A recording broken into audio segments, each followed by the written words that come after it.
சென்னை வேளச்சேரி டான்சி நகரில் மழை வெள்ளத்தால் பாதிக்கப்பட்ட பகுதிகளில் தற்போது மீட்பு மற்றும் நிவாரணப் பணிகள் முழுவீச்சில் நடைபெற்று வருகின்றன. வெள்ளம் அதிகமாக உள்ள இடங்களில் ஜேசிபி இயந்திரம் மூலம் அத்தியாவசிய பொருட்கள் வழங்கப்பட்டு வருகின்றன. இதுகுறித்து கள தகவல்களை தருகிறார் நமது செய்தியாளர் கண்ணன்.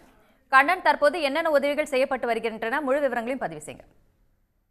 வேளச்சேரி டான்சி நகர் பகுதியில் வெள்ளத்தில் சிக்கிய மக்களை மீட்கும் பணியானது தொடர்ந்து நடைபெற்று வருகிறது. தற்போது நாம் அந்த பகுதியில் நின்று கொண்டிருக்கிறோம். 10க்கும் மேற்பட்ட படகுகள் மூலம் உள்ளே இருக்க மக்களை மீட்கும் பணியானது தற்போது நடைபெற்று வருகிறது. மேலும் ஜேஜிபி வாகனம் மூலம் அவர்களுக்கு தேவையான அத்தியாவசிய பொருட்களை கொண்டு செல்லும் பணியானது தொடர்ந்து நடைபெற்று வருகிறது. இங்கு முழங்காலுக்கு மேலே தண்ணீர்கள் நிற்கும் காரணத்தால் ஜேஜிபி வாகனத்தின் முன்பகுதியில் அந்த அத்தியாவசிய பொருட்களானது தண்ணீர், உணவு உள்ளிட்ட அத்தியாவசிய பொருட்களை அவர்களுக்கு கொண்டு சேர்க்கும் பணியினை மாநகராட்சி ஊழியர்களும் அவர்கள் பணியாளர்களும் தொடர்ந்து மேற்கொண்டு வருகின்றனர். குறிப்பாக இந்த வேளச்சேரி டான்சி நகர் பகுதியானது கடந்த 3 நாட்களாக தண்ணீர் தேங்கி உள்ளது.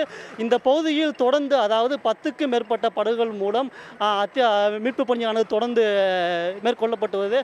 மேலும் அந்த மீட்பு பணியின் போது அவர்களுக்கு எந்தவித பாதிப்பும் இருக்கக்கூடாது என்று இருப்பதற்காக அவர்களுக்கான உணவுப் பொருட்களும் கொண்டு சேர்க்கிறது. ஜேஜிபியில் செல்லும் அவர்கள் கொண்டு சேர்த்து வருகின்றனர்.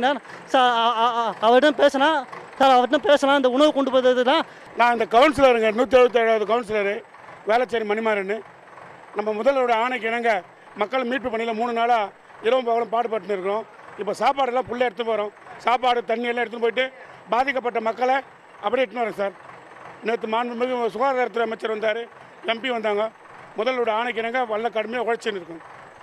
குறிப்பாக கூட வேண்டுமென்றால் இந்த பகுதியில் மாநகர மாமன்ற உறுப்பினரான வேளச்சேரி மணிமாறன் அவர்கள் தற்போது ஜேஜிபி மூலம் பாதிக்கப்பட்ட மக்களுக்கு உணவுப் பொருட்களை தொடர்ந்து விநியோகித்து வருகிறார். மேலும் இந்த பகுதியில் மீட்பு பணியானது தொடர்ந்து நடைபெற்று வருகிறது.